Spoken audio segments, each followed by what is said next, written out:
Hello and welcome to an Our Fake History digital short. Today we are busting yet another myth about Christopher Columbus. Roll the theme.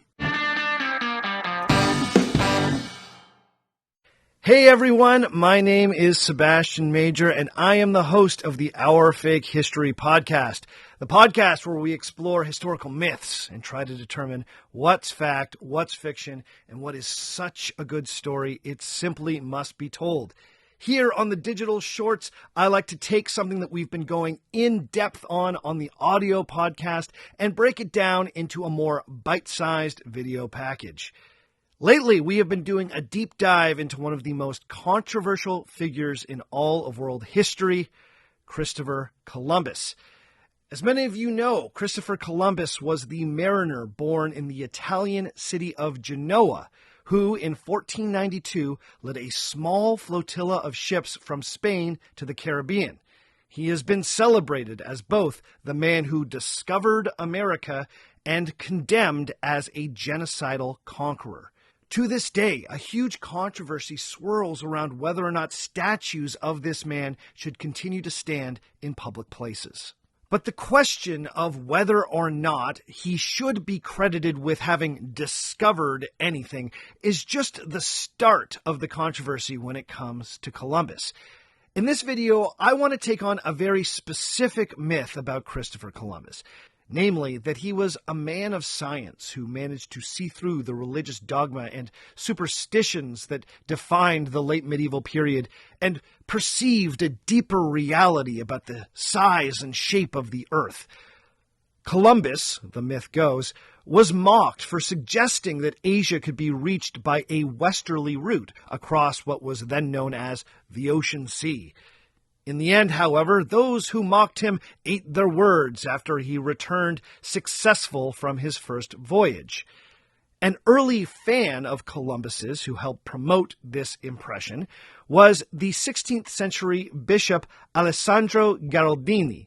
He insisted that Columbus was, quote, moved to undertake this long ocean expedition by reasoning and a sure knowledge of heaven and earth, end quote. Gherardini would go on to insist that Columbus, quote, was well known for his knowledge of cosmography, mathematics, and techniques for measuring the sky and land. In other words, Columbus achieved what he did because he was a great scientist. But how accurate is that? Now, it is true that Columbus's plan to sail west from Europe across the Ocean Sea to Asia was quite novel for its time. It's also true that his plan was rejected on a number of occasions, first by a panel of Portuguese experts, and then again, perhaps 2 more times, by a group of experts serving the Spanish court. It's sometimes assumed that those panels of experts rejected Columbus's proposal because they were deluded by medieval ideas about geography, and that they were ultimately proven wrong by the 1492 voyage. But this is really not correct. First, we need to squash the very old, very wrong idea that Europeans in the 1400s believed that the world was flat. This simply was not the case. In fact, the roundness of the globe had been accepted since ancient times. Aristotle had famously concluded that the earth was a sphere. The ancient astronomer Ptolemy had proposed an incredibly influential idea that the universe was made up of a series of nested spheres. The idea of a round Earth was even part of one of the best-read books of the 14th century. This was The Travels of John de Mandeville. The Travels of John de Mandeville was presented as a realistic description of exotic, faraway lands, but it was actually an elaborate fraud. Or as some have argued, a piece of fiction that was mistakenly interpreted as a legit travelogue. Still, it was well read and had a huge influence on how 14th century Europeans understood geography. One chapter of that book told the tale of a man who very nearly walked all the way around the world.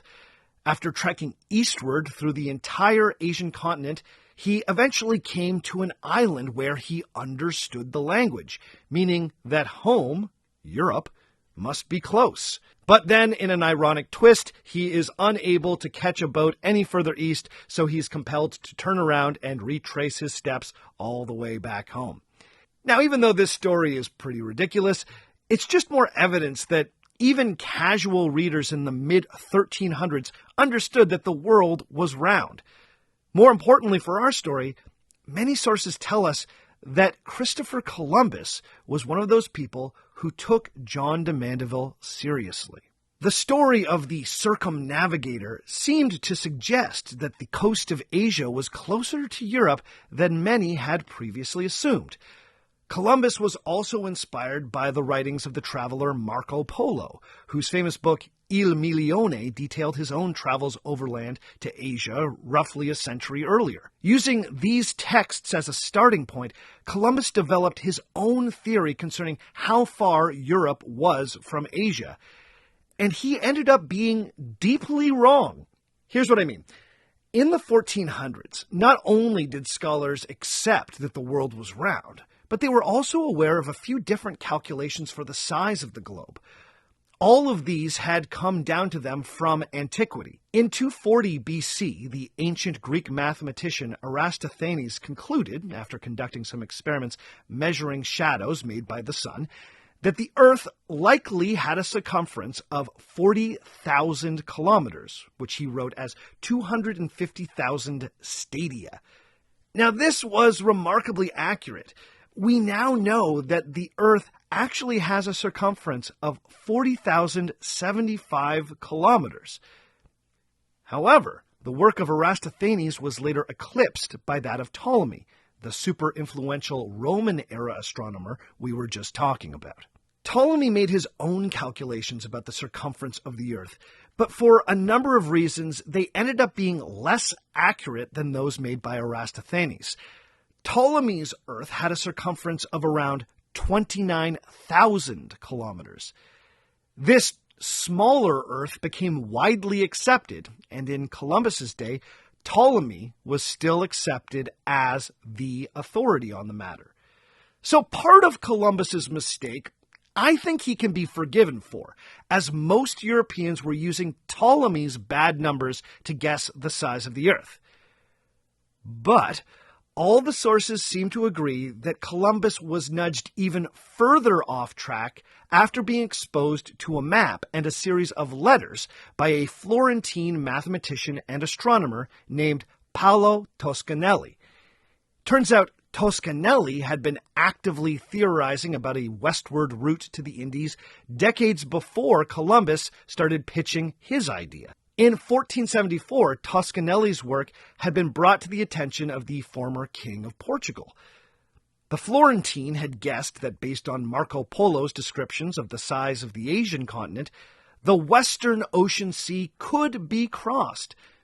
Unfortunately, Marco Polo's descriptions were not perfect, and Toscanelli wrongly concluded that Asia was 5,000 kilometers longer than it actually is. From there, Columbus liberally guessed at the distance of Japan, which he knew as Cipango, from the Asian mainland, placing it helpfully further east.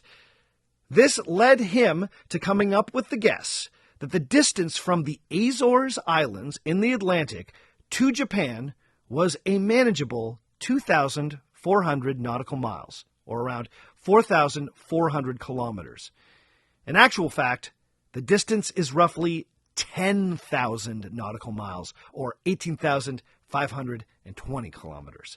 When Columbus's plans were reviewed by the experts, they recognized that his calculations were not sound and were based on a lot of wishful thinking, even when considering that most people accepted Ptolemy's smaller estimation of the world's size.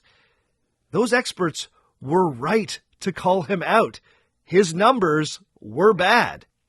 The myth would have us believe that these men who scoffed at Columbus were ultimately proven wrong by the voyage, but the opposite is true. The fact that Columbus landed in the Caribbean and not in Asia proved those experts right. But for his part, Columbus would never admit this error. even as the years passed and it became clearer to his contemporaries that the Caribbean was nowhere near Asia. Columbus would go to his grave insisting that Japan was surely just a few days' sail west of Cuba. To find out more about Columbus and hundreds of other historical myths, like and subscribe to this YouTube channel, and of course, subscribe to the audio version of the Our Fake History podcast. You can get it on Apple Podcasts, Spotify, or wherever you get your podcasts.